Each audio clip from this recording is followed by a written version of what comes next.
মার্ক্সের আইন শ্রদ্ধা করি, মার্ক্সের আইনকে সতর্কতার জন্য থাকা আমাদের প্রত্যেকেরই দরকার, ঠিক কিনা?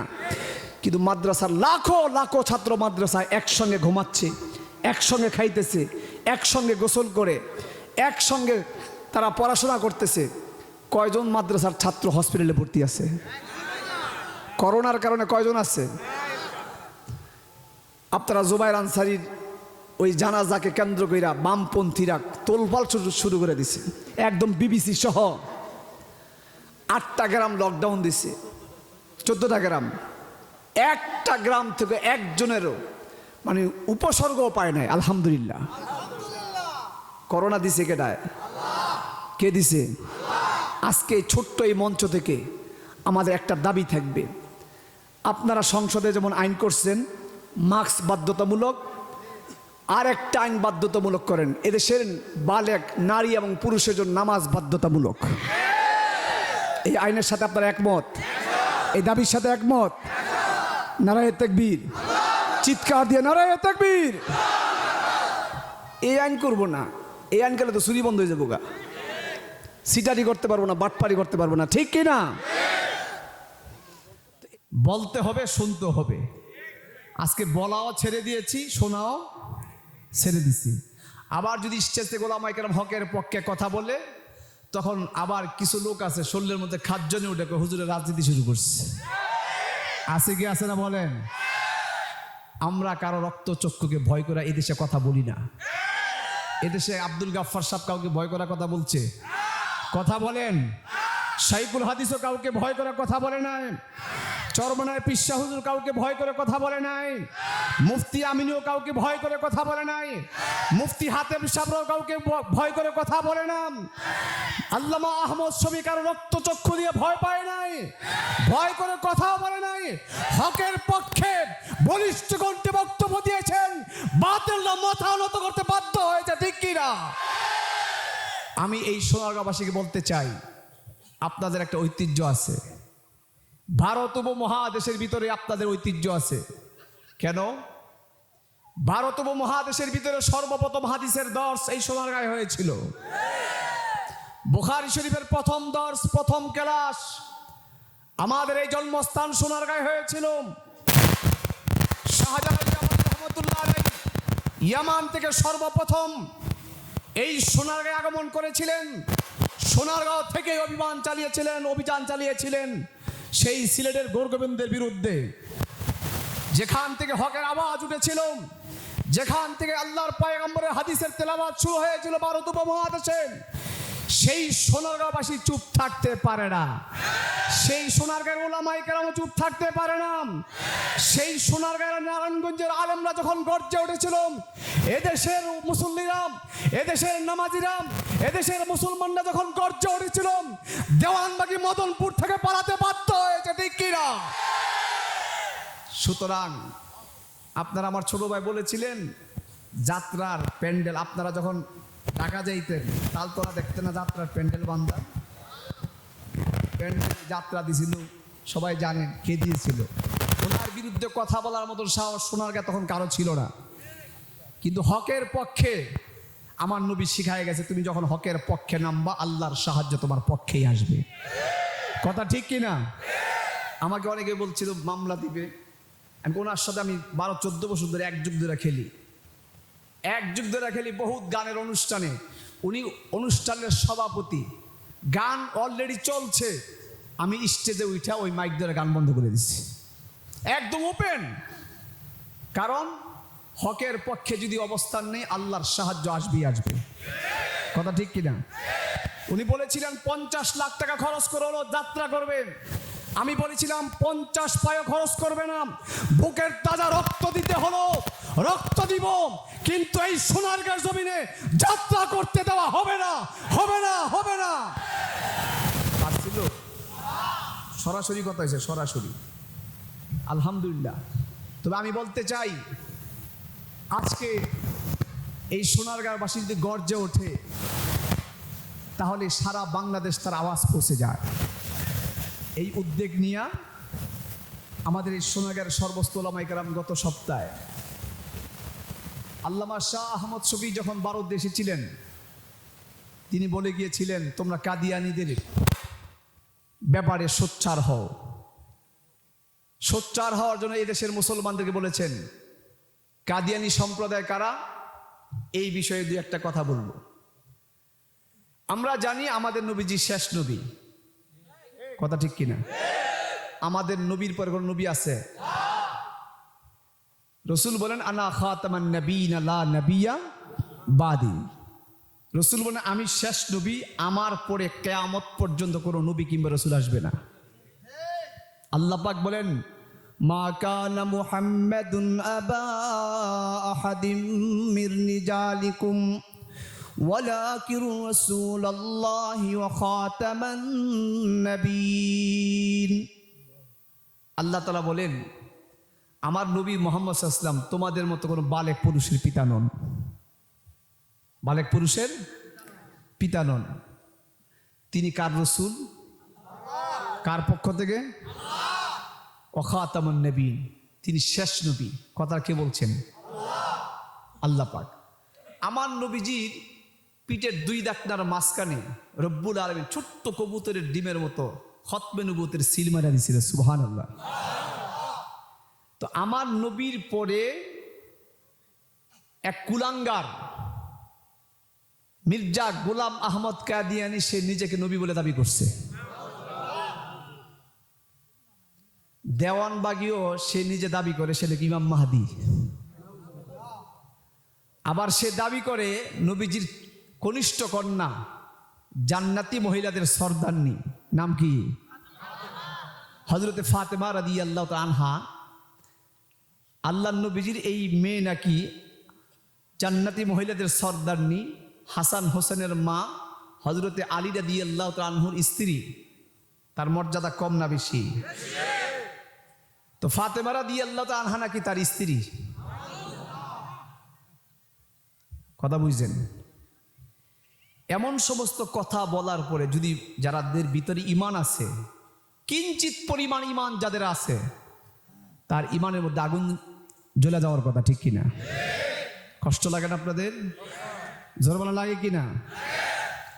এই মির্জা গোলাম আহমদ কাদিয়ানী সে নিজেকে নবী বলে দাবি করে, আর এই ভণ্ড এই কুলাঙ্গার যে টয়লেটে পয়রা মৃত্যুবরণ করছে, খুঁজা পায় না, কই গেছে আর কই গেছে। এখন আগে তো কাঁচা পায়খানা ছিল, টয়লেট ছিল, ঠিক কিনা? খুঁজতে খুঁজতে পায় না, যায় দেখে পায়খানার টাঙ্কির মধ্যে পড়ে রয়েছে। আল্লাহ দুনিয়াতে তার বিচার দেখাই দিচ্ছে। পায়খানার টাঙ্কিতে পড়া যার মৃত্যু হয়েছে, ওই কুলাঙ্গারকে যারা নবী বলে দাবি করে, তাকে যারা মানে, তার অনুসারী যারা, তারা হলো কাদিয়ানী সম্প্রদায়। কি সম্প্রদায়? কাদিয়ানী সম্প্রদায়। দেখেন আমার নবীকে যারা অস্বীকার করে তারা মুসলমান না কাফের? মক্কা এবং মদিনাতে কাফেরদের প্রবেশ নিষিদ্ধ। কাদিয়ানীদেরকে কাফের ঘোষণা কেন দরকার? কেন উলামায়ে কেরামরা বারবার আপনাদের কাছে এই আওয়াজ পৌঁছায়? কেন আহমদ শফিরা এই আওয়াজ পৌঁছাইল? কেন শাইখুল হাদিস বারবার বক্তব্য দিল? কেন মুফতি আমিনী কাদিয়ানীদের ব্যাপারে আজান দিল? কেন চরমনায় পিসাব মাঠে ময়দানে কাফনের কাপড় পরিধান কইরা কাদিয়ানীর বিরুদ্ধে লড়াই করলো? কেন? কারণটা কি? কাদিয়ানীরা আছে, অনেকে বলে তারা তাদের মতো থাকুক, আমাদের, হ্যাঁ তারা তাদের মতো থাকবে। কোন সময়? হিন্দুরা হিন্দুদের মতো আছে, আমরা বাধা দেই? খ্রিস্টানদের কোনো কাজে বাধা দেই? ইহুদিদের কোনো কাজে বাধা দেই? তো আমরা বাধা দিই না কেন? অন্যের ধর্মের উপর জুলুম আমাদের ইসলাম শিখায় না। কথা ঠিক কিনা? কিন্তু মুসলমান পরিচয় দিয়া, নবীর উম্মত পরিচয় দিয়া কোরআনকে অস্বীকার করবে, আমার নবীকে অস্বীকার করবে, এইটা বাংলাদেশের 16 কোটি মুসলমান মানতে পারে না, ঠিক কিনা?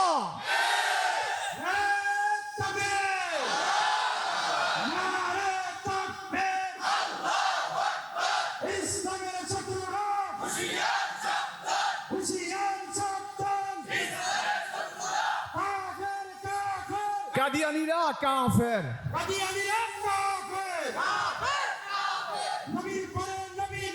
সংসদে আইন চাই,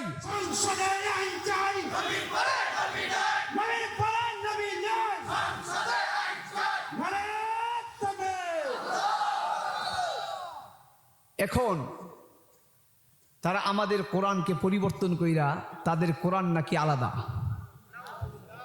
আমাদের কোরআন নাকি বাতিল কোরআন, এই সমস্ত বক্তব্য তারা দেয়।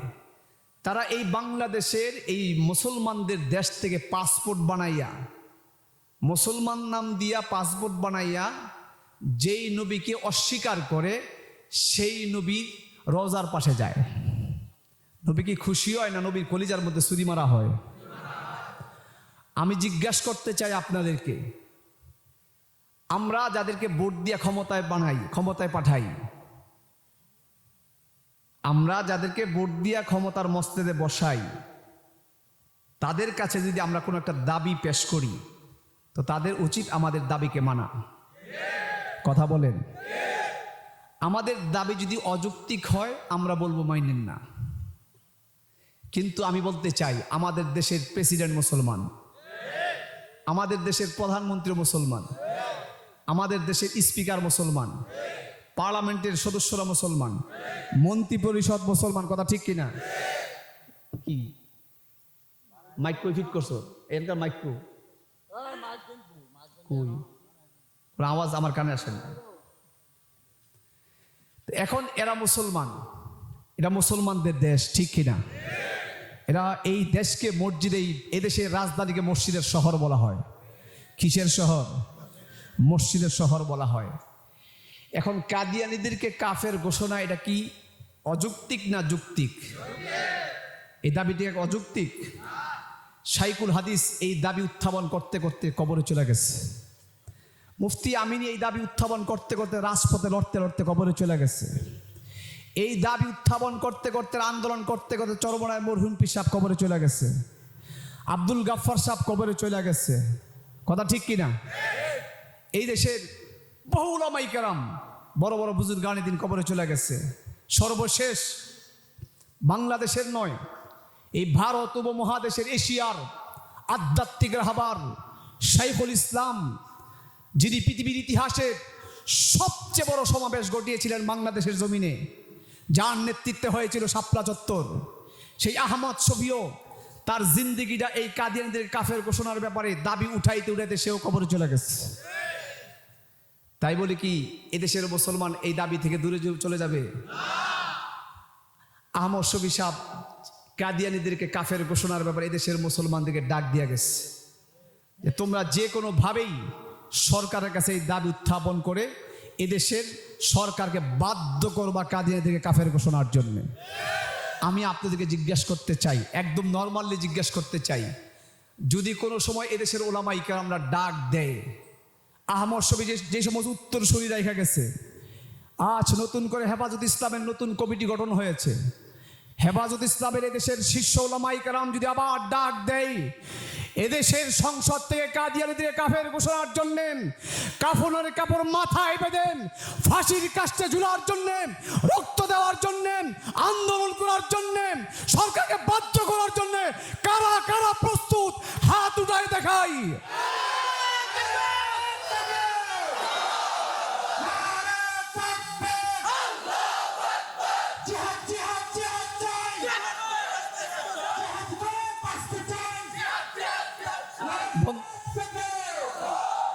সুতরাং যেই সোনারগাঁয়ে ভারত উপমহাদেশের মধ্যে সর্বপ্রথম হাদিসের দর্শ হয়েছিল,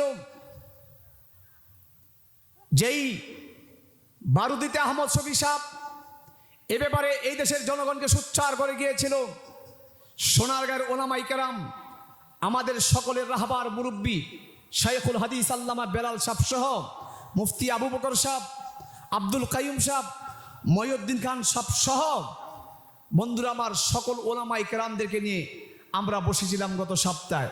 সিদ্ধান্ত হয়েছে সোনারগাঁয়ে বাংলাদেশের ইতিহাসে একটি স্মরণীয় মহাসমাবেশ হবে, খতমে নবুয়তের মহাসমাবেশ। খুশি না আপনারা? খুশি?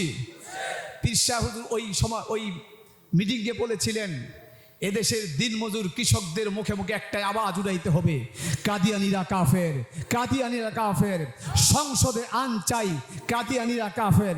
এই মিছিলটা, এই বক্তব্যটা প্রত্যেকের জবানে জবানে দিতে হবে।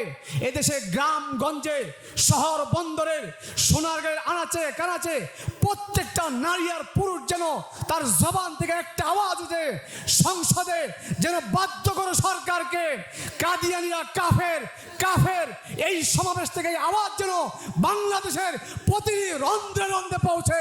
এই জন্য সোনারগাঁওবাসী আলেমরা যদি ডাক দেয় সেইটাকে সাড়া দেওয়ার জন্য আপনারা কারা কারা প্রস্তুত হয়েছেন? যদি জান দিতে হয় দিতে রাজি পারবেন ইনশাল্লাহ? মাল দিতে হলে হাত নামান। এই দাবিগুলো নিয়েই আমাদের দেশের ওলামায়ে কেরাম রাজপথে নামছে। সেই ফ্রান্সে আমাদের নবীর ব্যঙ্গাত্ম করেছে, এর প্রতিবাদে এদেশের জনগণ লাখো লাখো জনতা মাঠে নেমে গেছে, ঠিক কিনা? নামছে না বন্ধুরা আমার? শুধু বাংলাদেশ নয়, সারা পৃথিবীর 200 কোটি মুসলমান গর্জে উঠছে। আমাদের দেশের আলেমরা ওই দেশের জনগণকে নিয়ে রাজপথে নামছে। এরপরে হিন্দুরা এদেশের ওলামায়ে কেরামদের গালে গালে জুতা মারো তালে তালে, হেফাজতের গালে গালে জুতা মারো তালে তালে, চরমনায় পিসের চরমনার গালে গালে জুতা মারো তালে তালে হিন্দুরা এই বক্তব্য দিয়েছে। কোন দেশে বসবাস করেন, কোথায় আছেন? এখন আর ঘুমার সময় নাই। আমরা হিন্দুদের বিরুদ্ধে কথা বলতে চাই না, কিন্তু যাদের উস্কানিতেন চট্টগ্রামে এই হিন্দুরা এত বড় দুঃসাহস পাইল, ওই দালালদেরকে চিনতে চাই। ওই দালালরা দেশের শত্রু, ওই দালালরা কোরআনের শত্রু, এদেশের আলেমদের শত্রু, কথা ঠিক কিনা? সুতরাং ওই দালালরা এদেশের স্বাধীনতার শত্রু। নতুন করে আবার মুক্তিযুদ্ধ কি জানি কি মঞ্চ জানি, মুক্তিযুদ্ধ মঞ্চ করছে একটা শাহবাগীরা। এই শাহবাগে কিছু নাস্তিক আর মোরতাদরা নতুন করে মুক্তিযুদ্ধ মঞ্চ করে শাইখুল হাদিস ইবনে শাইখুল হাদিস আল্লামা মামুনুল হক, এই জাতির রাহবার, এই জাতির বিপ্লবী নেতা, লাখো লাখো মুসলমান, ঘুমন্ত মুসলমান যার বক্তব্যে আজকে গর্জে উঠতেছে, ইসলামের হুঙ্কার দেওয়ার কারণে দেশের ইনসাফ প্রতিষ্ঠার কথা তিনি বলেন, ইসলামের পক্ষে কথা বলেন, এদেশের স্বাধীনতা সমুন্নত রাখার পক্ষে যিনি কথা বলেন, আজকে তার বিরুদ্ধে 72 ঘন্টার মধ্যে তাকে গ্রেফতার করতে হবে, এই আওয়াজ মুক্তিযুদ্ধ মঞ্চ থেকে উঠছে। কেন? সে স্বাধীনতার কথা বলে, সে দেশের কোরআনের কথা বলে, ইসলামের কথা বলে। আপনারা সকলেই মামুনুল হককে চিনেন, ঠিক কিনা? চিনেন না আপনারা? এদেশের লাখো লাখো যুবক মামুনুল হকের ডাকে জীবন দেওয়ার জন্য প্রস্তুত। বন্ধুরা আমার, আমি বলতে চাই যে এই মামুনুল হককে নিয়ে আজকে 72 ঘন্টার আলটিমেটাম দিল, কাদের উস্কানিতে? তারা কারা? তাদেরকে সরকারের কাছে আমাদের এই অজয়পাড়া পল্লী গ্রাম থেকে দাবি থাকবে, তাদেরকে চিহ্নিত করুন তারা কারা। সুতরাং মামুনুল হকের গায়ে যদি একটা ফুল দিয়েও ছুরি মারা হয়, মামুনুল হককে যদি গ্রেফতারের চেষ্টা করা হয়, বাংলাদেশের ঘরে ঘরে দুর্গ কায়েম হবে মামুনুল হকের পক্ষে, ঠিক কিনা? এই জন্য আমি সর্বশেষ বক্তব্য, এই মাদ্রাসা যদি টিকে থাকে এদেশে ইসলাম টিকে থাকবে, কথা ঠিক কিনা? মাদ্রাসার পক্ষে আপনারা কারা কারা আছেন? আছেন তো ইনশাল্লাহ? যদি জীবন দিতে হয় দিব তো ইনশাল্লাহ? হাত নামান। আমার বক্তব্য আপনারা এই এলাকায় বহু শুনছেন, কিন্তু এখন গর্জে ওঠার সময়, ঘুমের সময় নাই। এজন্য এই মাদ্রাসার পক্ষে আপনারা সকলে মিলে যদি দোয়া করেন, সহযোগিতা করেন, সাহায্যের হাত বাড়ায় দেন, এই মাদ্রাসাতে কি আল্লাহ যদি চান তাহলে হাটহাজারির মতো বড় হইতে পারে না? পরবশুদ্ধির মতো হইতে পারে না? লাদুরচর মতো বড় হইতে পারে না? আপনারা কি চান না আপনাদের এই এলাকার মধ্যে এই মাদ্রাসা সুন্দরভাবে প্রতিষ্ঠিত হোক? মাদ্রাসার অভ্যন্তরে অনেক বিষয় থাকতে পারে, কিন্তু মাদ্রাসার ব্যাপারে আমরা সব এক, কথা ঠিক কিনা? এই জন্য আমি বলতে চাই, মাদ্রাসা নবীর ঘর। কার ঘর? কি পড়ানো হয়? কোরআন এবং হাদিস পড়ানো হয়, ঠিক কিনা? এই কোরআন আমাদের হৃদয়ের স্পন্দন, কোরআনের জন্য আমরা জীবন দিতে জানি, কারণ কোরআন হাসরের ময়দানে সবচেয়ে বড় সুপারিশকারী হবে, ঠিক কিনা? সবচেয়ে বড় সুপারিশকারী হবে কোরআন হাসরের ময়দানে। আল্লাহ নবী বলেছেন নবীদের চেয়েও বড় হবে সুপারিশকারী কোরআন। সুতরাং যেখানে আল্লাহর কোরআন পড়ানো হয়, যেখানে রসুলের হাদিস পড়ানো হয়, যেখানে মানুষকে মানবতা শিখায়, যেখানে মানুষকে সভ্যতা শিখায়, যেখানে মানুষকে ধর্মের রীতিনীতি শিখায়, হালাল হারাম শিখায়, যেখানে ইনসাফ শিখায়, যেখানে হকের পক্ষে বাতিলের বিরুদ্ধে সোচ্চার হওয়া শিখায়, সেই কোরআনের প্রতিষ্ঠানের জন্য সাহায্যের হাত বাড়ায় দেওয়ার নিয়ত আপনাদের আছে? দিবেন তো ইনশাল্লাহ? আমি আপনাদের এলাকার সন্তান, এই নোয়াগাঁয়ের সন্তান, নোয়াগাঁও ইউনিয়নের সন্তান, আমার বাড়ি চরপাড়াতে। আমি আপনাদের কাছে এলাকাবাসী হিসাবে, এলাকার সন্তান হিসাবে, আপনারাও এলাকা হিসাবে আমি কোনো ওয়াজ করলাম না যে দাওয়াতি মেহমান আমাদের ওয়াজ করবে, হুজুর এসে বক্তব্য শুরু করছে। এই বক্তব্য না দিলে ওই বেঈমানরা তো আমাদের ভাইদের ইমান চুরি করে নিয়ে যেতেছে, কথা ঠিক কিনা? এই জন্য এই মাদ্রাসাগুলা আমাদের ঠিক রাখা দরকার, ঠিক রাখা দরকার। আজকে দেখেন স্কুল কিন্তু এখনো খোলে নাই, খুলছে? মাদ্রাসা খোলার ঘোষণার আগেই হুজুরা মাদ্রাসা খুলে লাইছে। এখন সরকার চিন্তা করছে না খুললে বিপদ, খুলে এই জন্য লাইছে, তখন মাদ্রাসা খুলতে বাধ্য হয়েছে। আমি আপনাদেরকে জিজ্ঞাসা করতে চাই, করোনার ভয়ে স্কুল খোলে না, কলেজ খোলে না, ভার্সিটি খোলে না, কত ভয়! মাস্কের আইন, শ্রদ্ধা করি মাস্কের আইনকে, সতর্কতার জন্য থাকা আমাদের প্রত্যেকেরই দরকার, ঠিক কিনা? কিন্তু মাদ্রাসার লাখো লাখো ছাত্র মাদ্রাসায় একসঙ্গে ঘুমাচ্ছে, একসঙ্গে খাইতেছে, একসঙ্গে গোসল করে, একসঙ্গে তারা পড়াশোনা করতেছে। কয়জন মাদ্রাসার ছাত্র হসপিটালে ভর্তি আছে? করোনার কারণে কয়জন আছে? আপনারা জুবায়ের আনসারীর ওই জানাজাকে কেন্দ্র কইরা বামপন্থীরা তোলপাল শুরু করে দিছে, একদম বিবিসি সহ 8টা গ্রাম লকডাউন দিছে, 14টা গ্রাম, একটা গ্রাম থেকে একজনেরও মানে উপসর্গও পায় নাই। আলহামদুলিল্লাহ। করোনা দিছে কেডায়? কে দিছে? আজকে ছোট্ট এই মঞ্চ থেকে আমাদের একটা দাবি থাকবে, আপনারা সংসদে যেমন আইন করছেন মাস্ক বাধ্যতামূলক, আর একটা আইন বাধ্যতামূলক করেন, এদেশের বালেক নারী এবং পুরুষের জন্য নামাজ বাধ্যতামূলক। এই আইনের সাথে আপনারা একমত? এই দাবির সাথে একমত? নারায়ে তাকবীর, চিৎকার দিয়ে নারায়ে তাকবীর। এই আইন করব না, এই আইন করলে তো চুরি বন্ধ হয়ে যাবো, সিটারি করতে পারবো না, বাটপারি করতে পারবো না, ঠিক কিনা? তো এই জন্য বন্ধুরা আমার, আমি সর্বপ্রথম একজন আল্লাহর বান্দা চাবো, এই পুরা ময়দান থেকে একজন আল্লাহর বান্দা চাবো।